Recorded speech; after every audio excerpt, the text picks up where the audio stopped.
దానియేలు గ్రంథము 2వ అధ్యాయము 4వ వచనము నుంచి కంటిన్యూగా మనం చదువుకోవడానికి ప్రయత్నం చేద్దాం.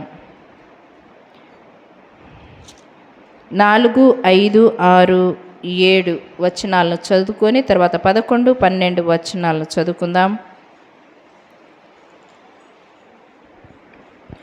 దానియేలు గ్రంథము 2వ అధ్యాయము 4, 5, 6, 7 వచనాలను మనం చదువుకుందాం. కల్దీయులు సిరియా భాషతో ఇట్లనిరి, రాజు చిరకాలము జీవించునుగాక, తమరి దాసులకు కలవ సెలవీయుడి, మేము దాని భావమును తెలియచేసేదము. రాజు, నేను దాన్ని మరచిపోతుని, కానీ కలను దాని భావమును మీరు తెలియచేయని ఎడల మీరు తుత్తునీయులుగా చేయబడుదురు, మీ ఇండ్లు పెంటకుప్పగా చేయబడును. కలను దాని భావములు తెలియచేసిన ఎడల దానములను బహుమానములను మహాఘనతయు నా సముఖములో నొందుదురు కనుక కలను దాని భావమును తెలియచేయుడనగా వారు రాజు ఆ కలను తమరి దాసులమైన మాకు చెప్పిన ఎడల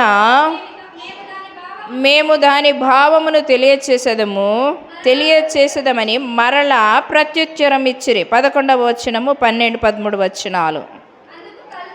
అందుకు కల్దీలు ఇలాగూ ప్రత్యుత్తరం ఇచ్చిరి, భూమి మీద ఏ మనుష్యుడు రాజు అడిగిన సంగతిని చెప్పజాలడు.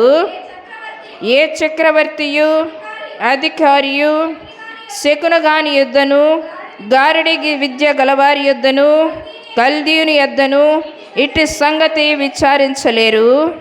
రాజు విచారించిన సంగతి బహు అసాధారణమైనది. దేవతలు కాక మరెవరును ఈ సంగతి తెలియచెప్పజాలరు. దేవతల నివాసములు శరీరము మధ్య ఉండవు కదా. దేవునికి స్తోత్రం. హల్లెలూయా. ఒక చిన్న ప్రార్థన చేసుకుందాం. మమ్మల్ని మిక్కిలిగా ప్రేమిస్తున్న మా ప్రియ పరలోకపు తండ్రి, పరిశుద్ధుడా నీకు స్తోత్రము నాయనా. ఈ పునరుత్థాన దినమందు నీ మందిరావరణంలో చేరి నిన్ను స్తుతించి ఆరాధించి గణపరుచుకునే భాగ్యమును మాకిచ్చిన ఈ దీనులకిచ్చిన భాగ్యాన్ని బట్టి కృతజ్ఞతాస్తుతులు చెల్లిస్తున్నాము నా తండ్రి. నా నోటిని మరుగుపరిచి మీరు మహిమ పొందుమని, రబ్బూనిగా దిగివచ్చి మీరు మాతో ముచ్చటించుమని యేసు శక్తి కలిగిన నామమును బట్టి అడిగి వేడుకొంటున్నాము నా తండ్రి. ఆమేన్. మీరు గత వారము కొన్ని విషయాలను తెలుసుకున్నారు కదా. కళల భావాలు, ఎవరెవరికి కళలు వచ్చాయి అనే విషయాన్ని తెలుసుకున్నారు. ఈరోజు ఇక్కడ చెప్తున్నటువంటి మాట, రాజు. ఎవరా రాజు? నెబుకద్నెజర్ రాజు. ఏ రాజ్యానికి రాజు? బబులోను దేశానికి రాజు. నెబుకద్నెజరు రాజు, బబులోను దేశానికి రాజు. ఆ రాజు సెలవిస్తున్నటువంటి మాట, రాజ్యంలో ప్రకటన చేస్తున్నటువంటి మాట, రాజ్యంలో చాటింపు వేసినటువంటి మాట. ఏమిటా మాట అని అంటే, మనము లేఖనంలో చూసుకున్నట్లయితే రాజు కల కన్నాడు. ఆ కళను, కలభావాన్ని తెలియపరచవలసినటువంటి వారు దేశంలో ఉండేటువంటి తర్వాత వారిని అంతా గారడి విద్య గల వారిని, శకునగాండ్రను, తత్వశాస్త్రము కలిగినటువంటి వారిని అందరినీ పిలిపించాడు. ఎవరెవరిని పిలిపించాడని లేఖనములో ఉంది. అక్కడ చూడండి, అంటున్నాడు అక్కడ, ఏ చక్రవర్తియు అధికారియు శకునగాని యొద్ద కానీ, గారడి విద్య కాని వారిని యొద్ద కానీ, కల్దీయుని యొద్ద కానీ, చూడండి వీళ్ళంతా కూడా వాళ్ళందరినీ రాజ్యంలో ఏం చేశాడంట? పోగు చేశాడు. ఆయా దేశాల్లో అంతా ప్రకటన వినబడింది. ఆయా దేశాల్లో అంతా ఆ యొక్క మాట వెల్లడి అయిపోయింది. ఆ వెల్లడి అయిపోయిన తర్వాత జరిగినటువంటి సంఘటన ఏమంటే, ఆయా దేశాలలో నుంచి అందరూ విద్యావంతులు, జ్ఞానవంతులు, వివేకవంతులు, తత్వశాస్త్రం కలిగిన వారు, కల్దీయులు, తర్వాత అనేకమైనటువంటి గారడి విద్య కలిగినటువంటి వారు కానివ్వండి, శకునగాండ్రు కానివ్వండి, వారందరూ రాజ్యములోకి వచ్చారు. ఆ రాజ్యంలోకి వచ్చిన తర్వాత అప్పుడు వారు అంటున్నటువంటి మాట ఏమంటున్నారంటే, అందరూ కలిసి కూర్చొని ఉన్నారు, అందరూ కలిసి సభలో ఉన్నారు, రాజు ఉన్నారు. అదే పనిగా రాజు ఇచ్చినటువంటి మాటను బట్టి అందరూ ఆ యొక్క మాటను అంగీకరించి అందరూ వచ్చారు. ఎందుకు వచ్చారంటే, మా జ్ఞానాన్ని అక్కడ వెల్లడి చేసుకోవాలి, మా విద్యను అక్కడ వెల్లడి చేసుకోవాలి, మా ఆయన సెలవిస్తున్నటువంటి కళను గురించి మేము చెప్పాలి అనే విషయాన్ని వారు ఏం చేశారు తెలుసా? ఆతృతపడి వచ్చారు. ఎందుకు వచ్చారంటే, మేము గనక ఆ యొక్క కళభావాన్ని చెప్పినట్లయితే, మేము గనక కళలో ఉన్నటువంటి తాత్పర్యాన్ని, కళ తాత్పర్యాన్ని మేము చెప్పినట్లయితే మేము రాజు దగ్గర బహుమానాలను పొందుకుంటాము కదా అని కొంతమంది కూడా వచ్చారు. చాలామంది బహుమానాల కోసము, అధికారాల కోసము వచ్చినటువంటి వారుగా ఉంటున్నారు అక్కడ. ఆ రీతిగా ఉన్నప్పుడు అందరూ కలిసి సభలో కూర్చున్న తర్వాత రాజు అన్నారు, ఇదిగో కలభను కలభావాన్ని తెలియచెప్పుడని. అక్కడున్నటువంటి వారు అంటున్నారు,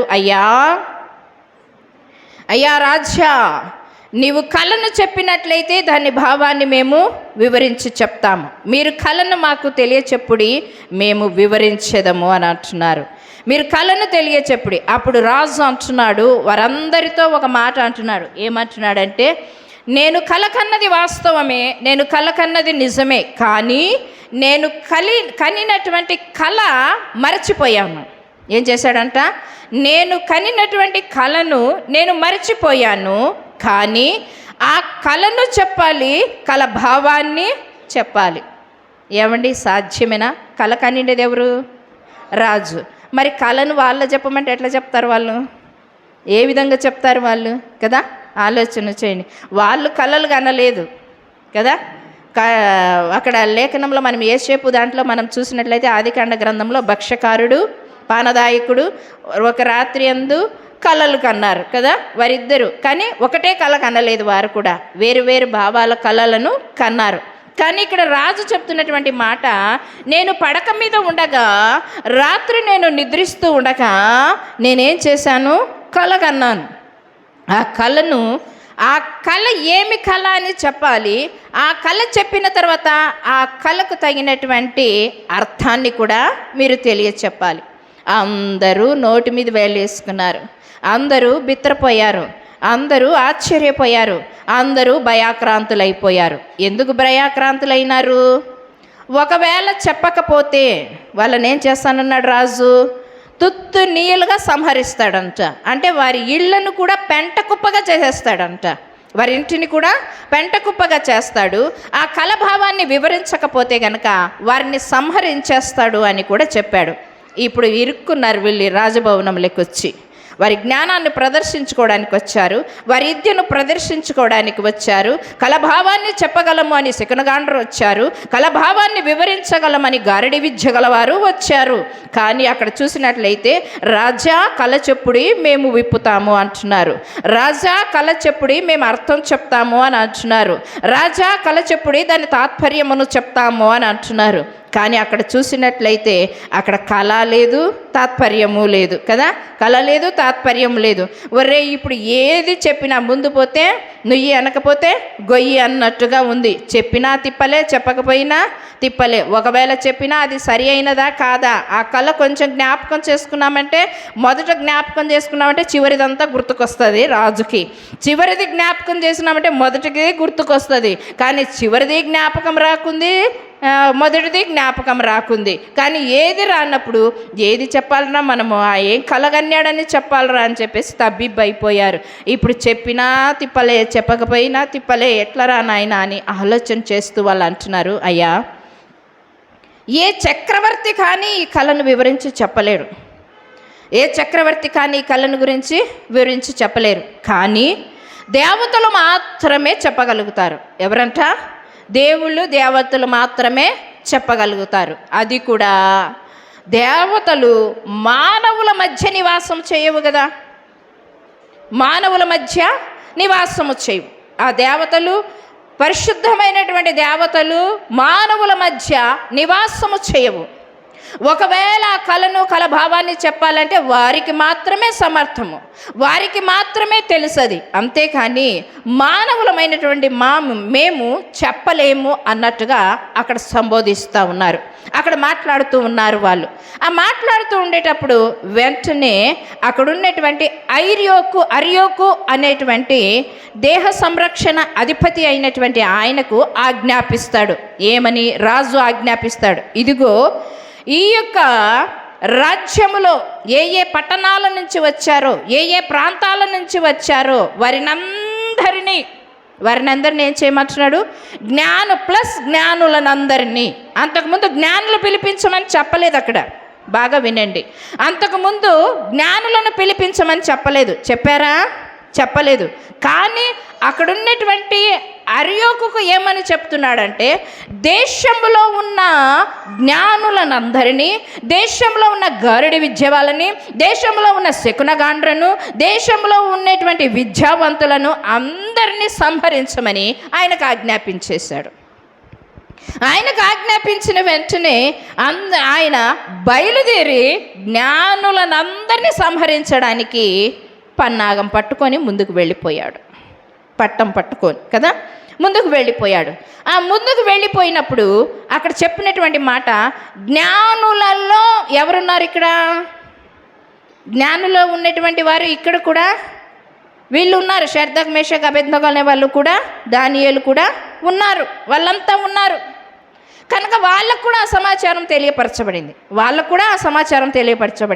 అసలు యాక్చువల్గా ఆ యొక్క వారందరినీ సంహరించడానికి కారణము వీరు.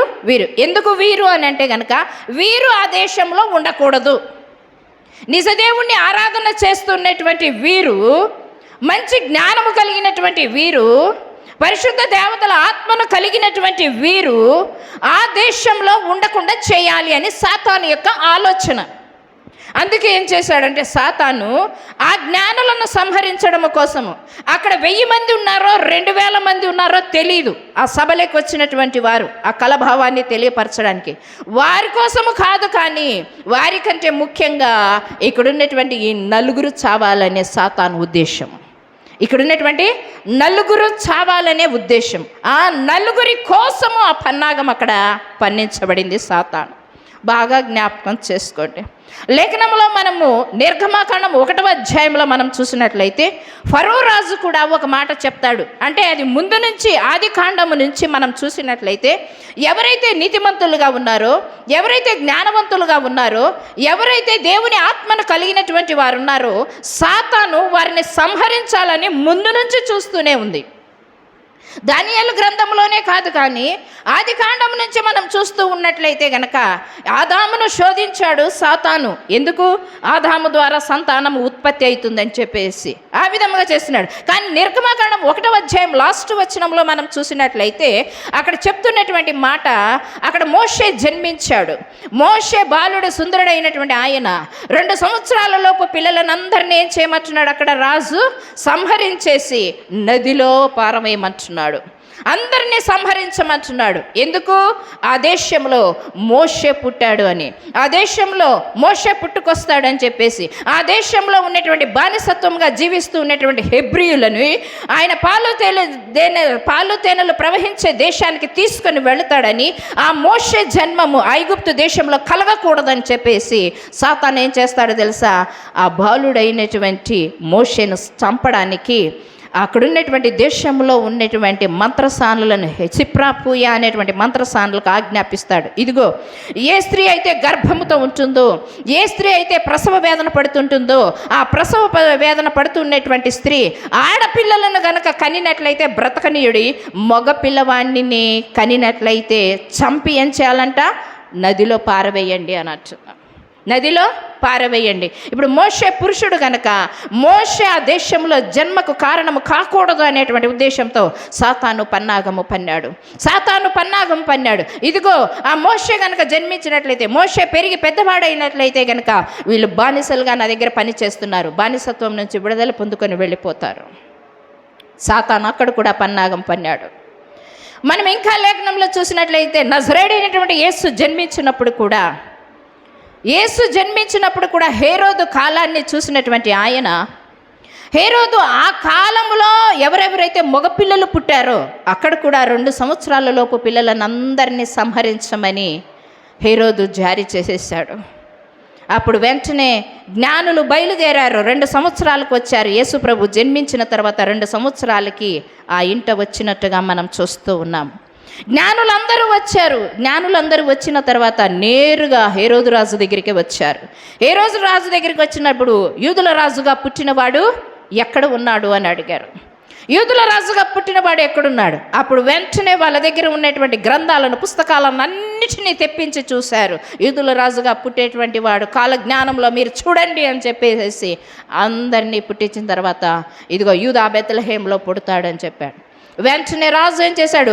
మీరు వెళ్ళి ఆయనను పూజించి ఆయన ఎక్కడ ఉండేదో నాకు సమాచారం తెలియచేయండి, నేను వచ్చి ఆయనను పూజిస్తాను అని అంటున్నాడు. అంటే హృదయంలో ఒక ఆలోచన ఉంది, బయటకు మాట్లాడిండేది ఒక మాట మాట్లాడుతూ ఉన్నాడు. వెంటనే అక్కడి నుంచి జ్ఞానులు వెళ్ళిపోయారు. యేసు ప్రభు వారు ఉన్నటువంటి ఇంటిలోనికి వెళ్ళి వాళ్ళు తెచ్చినటువంటి బంగారము, బోళము, సాంబ్రాణిని సమర్పించుకొని వారు పూజించి వెళ్ళిపోయే సమయంలో దేవదూత వారికి ప్రత్యక్షమై, ఇదిగో మీరు హేరోదు రాజు దగ్గరికి వెళ్ళవద్దండి, మీరు వచ్చిన దారిని వెళ్ళవద్దండి, వేరొక దారిని మీరు తిరిగి వెళ్ళండి అని అంటున్నాడు. మీరు తిరిగి వెళ్ళండి అని అంటున్నాడు. తర్వాత వెంటనే మరలా యోసేపుతో దేవుడు మాట్లాడుతున్నటువంటి దేవుడు, ఇదిగో హేరోదు బాలునందరినీ సంహరించాలని అనుకుంటున్నాడు కనుక నీవు తిరిగి ఐగుప్తు దేశానికి వెళ్ళిపోమంటున్నాడు. ఇక్కడ సమాచారం అందించబడింది, అక్కడ సమాచారం అందించబడింది. వెంటనే చూడండి, ఎన్నో కష్టాలు ఈ లోకంలో పాప విముక్తి కలుగచేయడానికి వచ్చినటువంటి నజరేయుడైనటువంటి యేసుకు ఎన్నో కష్టాలు, బాధలు, శ్రమలు. ఆ చిన్న వయస్సులోనే బాలుడైనటువంటి 2 సంవత్సరాల వయస్సు కలిగినటువంటి యేసుకి అప్పటికే తల్లిని తర్వాత తండ్రిని మనం చూసినట్లయితే వాళ్ళు ఎన్నో బాధలు పడుతూ ఆ బిడ్డని తీసుకొని వెళ్ళిపోతూ ఉన్నారు. ఎక్కడ కనపడినా ముగ్గురు హతమైపోతారు. ఎక్కడ కనపడినా ఎంతో ప్రమాదం ఉంది. కనపడకుండా దాగుకుంటూ ఆ పసిబాలుణ్ణి తీసుకొని 2 సంవత్సరాల లోపు ఉన్నటువంటి యేసును తీసుకొని వారు వెళుతూ ఉన్నారు, ప్రయాణాన్ని కొనసాగిస్తూ ఉన్నారు. ఎందుకంటే అక్కడ యేసు సంహరించబడాలి సాతానుకి. అదే రీతిగా ఇక్కడ కూడా జ్ఞానులు సంహరించబడాలి అని అంటున్నాడు. నీతిమంతుడైనటువంటి హేబేలు కూడా ఆది కాండంలో మనం చూసినట్లయితే నీతిమంతుడైనటువంటి హేబేలు భూమి మీద ఉండకూడదని సాతాను కయ్యూను లేనికి ప్రవేశించి కయ్యూను ద్వారా హేబేలును సంహరించినట్టుగా మనం చూస్తూ ఉన్నాం. చూడండి, అదే రీతిగా మనం లేఖనానుసారంగా ప్రతిదీ చూసినట్లయితే జ్ఞానులందరూ సంహరించబడకుండా ఉండాలి అంటే ఇక్కడ దానియేలు ఆ వార్త విన్నాడు. జ్ఞానులందరినీ సంహరించడానికి అర్యోకు బయలుదేరాడు. ఆయన వరుసగా చంపుకుంటూ వస్తాడు అనేటువంటి వార్త దానియేలు తెలుసుకున్న తర్వాత పరుగున ఎక్కడికి వెళ్ళాడంట? అర్యోకు దగ్గరికి దానియేలు వెళ్ళాడు. దానియేలు వెళ్ళి అంటున్నాడు అర్యోకు, అయ్యా, ఇట్టి శాసనం ఇంత త్వరగా రావడానికి గల కారణమేమి? ఎందుకు దేశంలో ఉన్నటువంటి జ్ఞానులను, విద్యావంతులను, శకునగాండ్రను, గారడి విద్య కలిగినటువంటి వారిని అందరినీ సంహరించమని రాజు ఎందుకు ఆజ్ఞాపించాడు అని తెలుసుకోవడానికి వెళ్ళాడు. వెళ్ళిన తర్వాత అర్యోకు చెప్తూ ఉన్నాడు, రాజుకు కల వచ్చింది.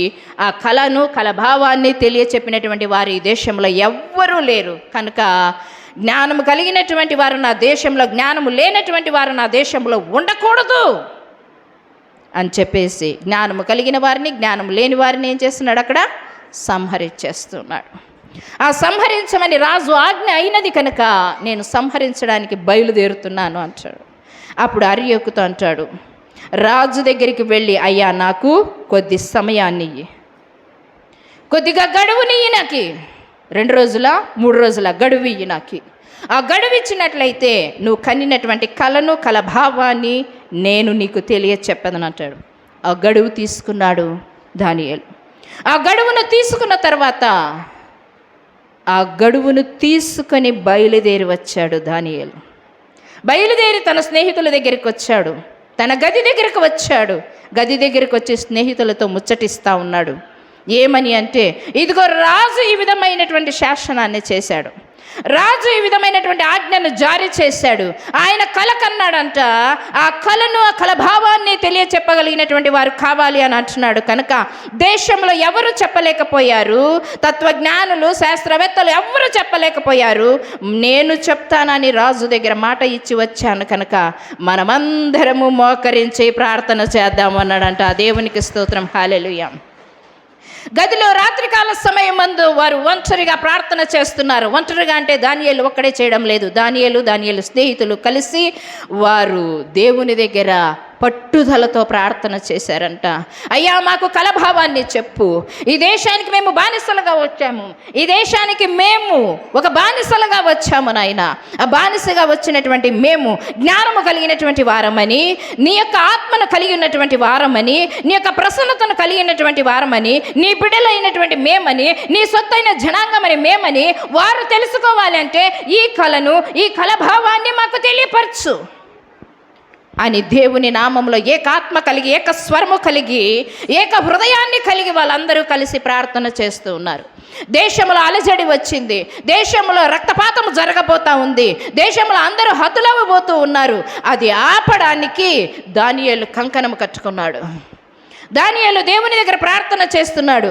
దానియేలు ఆ యొక్క జీవము కోసము కాదు, కానీ దానియేలు బ్రతకాలని కాదు, కానీ అనేకులను బ్రతికించాలని దానియేలు కంకణం కట్టుకున్నాడు.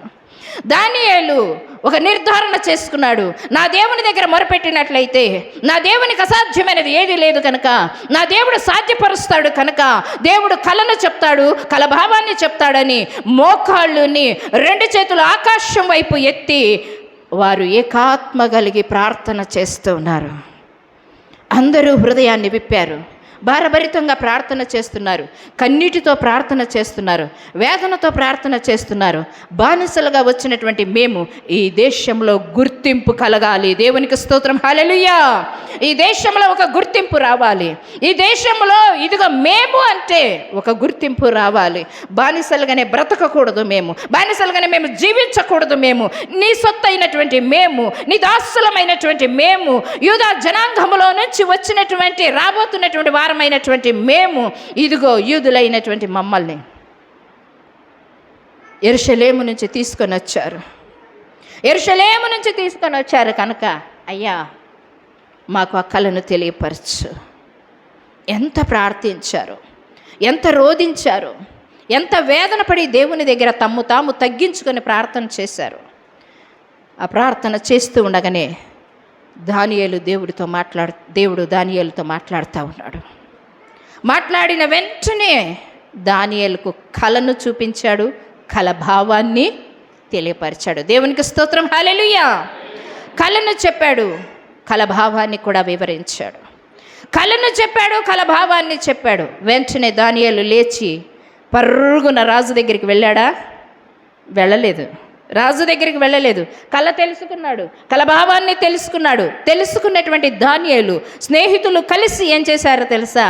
దేవుడు నాకు కృప చూపాడు, దేవుడు నాకు దయ చూపించాడు, ఆ కళభావాన్ని నాకు తెలియచేశాడని గర్వించకుండా ఆ మోకాళ్ళూనినటువంటి దానియేలు లేచి తన యొక్క జ్ఞానాన్ని, తన యొక్క అభిషేకాన్ని వ్యక్తపరచుకోవడానికి చేయలేదు. కానీ ఏం చేశాడో తెలుసా? దేవుడు నాకు తెలియపరిచినందుకు, దేవుడు నాకు తెలియచేసినందుకు అందును బట్టి దేవుణ్ణి స్తుతిస్తున్నానని చెప్పేసి ఏం చేశాడు తెలుసా? అందరూ కలిసి దేవుని నామాన్ని స్తుతించారంట. దేవునికి స్తోత్రం. హల్లెలూయా. స్తుతించారు. నీవు మహాగణుడవు దేవా. నీ స్తుతిలో వెనకల ఒక సిద్ధపాటు ఉందా? నువ్వు స్తుతిస్తున్నావు. ఎందుకు స్తుతిస్తున్నావు? ఎందుకు స్తుతిస్తున్నావు? నువ్వు ఆరాధన చేస్తున్నావు. ఎందుకు ఆరాధన చేస్తున్నావు? ఆరాధనలో సత్యం ఉందా? ఆరాధనలో అభిషేకం ఉందా? ఆరాధనలో మహిమ ఉందా? ఆరాధనలో ప్రభావం ఉందా? ఆరాధన వెనక ఏముంది? నువ్వు కేవలం ఆరాధన చేస్తున్నావు. సిద్ధపాటుతో ఆరాధనకు వచ్చావా? ఎందుకు ఆరాధన చేస్తున్నావు? ఎందుకు నువ్వు ఆరాధన చేస్తున్నావు? ఇంతవరకు ఆరాధన చేసావు. ఎంత మంచి దేవుడవేసయ్యా, ఎంత మంచి దేవుడవేసయ్యా, చింతలన్నీ తీరేనయ్యా నిన్ను చేరగా.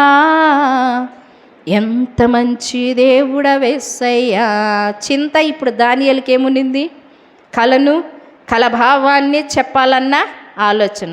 ఆ ఆలోచన, ఆ చింత దేవుడు ఏం చేశాడు? పారద్రోలేసి దాన్ని ప్రదర్శన రీతిగా ఏం చేశాడు? దేవుడు చూపించాడు. చూపించినటువంటి దేవునికి స్తుతిస్తున్నాడు. ఏమని స్తుతిస్తున్నాడు తెలుసా? నీవు గొప్ప దేవుడవు నాయనా, నీవు మహోన్నతుడవు దేవా. ఇదిగో నా తండ్రి, మర్మములను బయలుపరచు దేవుడవు నీవు, మరుగైనటువంటి వాటిని బయటికి తీసుకొని వచ్చే దేవుడవు నీవు. నీకు అసాధ్యమైనది ఏది లేదు దేవా. ఈ కలభావాన్ని వివరించి చెప్పినందువలన ఈ లోకంలో ఎవ్వరూ చెప్పలేదు, కానీ ఈ లోకంలో ఉన్నటువంటి జ్ఞానులు కానీ, తత్వవేత్తలు కానీ, విద్యావంతులు కానీ, సకల ప్రవీణులు కానీ ఎవరు చెప్పలేదు. వారు ఆరాధిస్తున్న దేవుళ్ళు కూడా చెప్పలేకపోయారు. కానీ నువ్వు దేవుడికి దేవుడవు కనుక, రాజులకు రాజువు కనుక, అధిపతులకు అధిపతివి కనుక నీవు నాకు వివరించావయ్యా, నీవు నాకు తెలియపరిచావయ్యా, నీవు నాకు తేట చేసావయ్యా.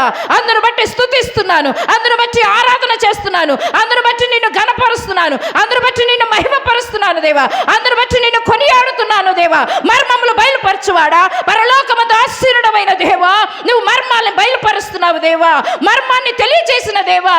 సామాన్య మానవునికి, ఒక బానిసగా ఉన్నటువంటి మానవునికి ఒక రాజు యొక్క కలభావాన్ని తెలియపరిచి నిన్ను నీవు రాజ్యంలో అగుపరచుకోవడానికి నాకు ఈ భావాన్ని తెలియచేసిన దేవా, నీకు స్తోత్రం. హల్లెలూయా. ఎందుకు దానియేలుకు వ్యక్తం చేశాడు? బబులోను రాజ్యంలో, బబులోను దేశంలో నెబుకద్నెజర్ రాజు ఒక చక్రవర్తి. ఆ చక్రవర్తికి యెహోవా దేవుడు తన్ను తాను అగుపరుచుకోవడానికి, ఆ చక్రవర్తికి గనక తెలిసినట్లయితే గనక ఈయనే నిజమైన దేవుడని అంతా చాటింపు వేస్తాడు. నిజ దేవుని గురించి లోకమంతా తెలుసుకుంటుంది. దేవునికి స్తోత్రం. హల్లెలూయా. నీ పక్కనున్న వాళ్ళకు నువ్వు చెప్పడం లేదు, నీ పక్కనున్నటువంటి వాళ్ళకి నువ్వు చెప్పడం లేదు, కానీ బానిసలుగా వచ్చినటువంటి వారు ప్రభు నామాన్ని లోకమంతా తెలియపరచడం కోసము గదిలో మోకరించారు. అనుకోవచ్చు దానియేలు, మిషాయేలు, హజర్యా, తర్వాత ఇంకొక వ్యక్తి, వాళ్ళేమనుకోవచ్చు? ఎన్ని ఏండ్లని బానిస బ్రతుకుదాం, ఒక్కసారి చనిపోతే అయిపోతుంది కదా, ఎన్ని సంవత్సరాలు వాళ్ళకు ఊడిగం చేయాలి, ఎన్ని సంవత్సరాలు వాళ్ళ కింద మనం అణిగిమణిగి జీవించాలి అని అనుకోలేదు. మా సత్తా ఏంటో చూపిద్దామని అనుకున్నారు. దేవునికి స్తోత్రం. హల్లెలూయా. ఆ విధంగా అనుకున్న తర్వాత వెంటనే దేవుని స్తుతించాడంట. గంటల తరబడి దేవుని స్తుతించారు. స్తుతించడం అయిపోయిన తర్వాత, వారు తృప్తిగా స్తుతించిన తర్వాత, వారి హృదయంలో సంతోషం నిండిపోయిన తర్వాత, వారి హృదయం ఆనందభరితముగా నిండిపోయిన తర్వాత వెంటనే అర్యోకుతో చెప్తూ ఉన్నాడు, నేను కలభావాన్ని తెలియచేస్తాను. అర్యోకు ఏం చేశాడు తెలుసా? అర్యోకు ఏం చేశాడు చూసుకుందాం లేఖనంలో. దానియేలు గ్రంథం 2వ అధ్యాయం 25వ వచనంలో చూడండి. కావున అర్యోకు రాజునకు భావము తెలియచెప్పగల ఈ యొక్క మనుష్యుణ్ణి చెరపట్టబడిన యూదులలో నేను కనుగొంటిని. ఏమంటున్నాడు అంటండి? నేను కనుగొంటిని. అతను కనుగొన్నాడా? వీధి తిరిగాడా? లేకపోతే చాటింపేసి ఏమైనా కనుక్కున్నాడా? లేదు కదా, కనలేదు. కానీ అతను ఏం చెప్తున్నాడు? అర్యోకు దగ్గరికి పోయి దానియేలు ఏం చెప్పాడు? నేను కలభావాన్ని చెప్తాను అని అన్నాడు కదా, కలభావాన్ని చెప్తానన్నాడు. ఈ వ్యక్తి పోయి ఏం చెప్పాలి? రాజా, దానియేలు వచ్చాడు, కొద్ది గడువు తీసుకున్నాడు కదా, గడువు తీసుకున్నటువంటి వ్యక్తి వచ్చాడు, కళను చెప్తాడంట, కలభావాన్ని చెప్తాడంట అని చెప్పొచ్చు.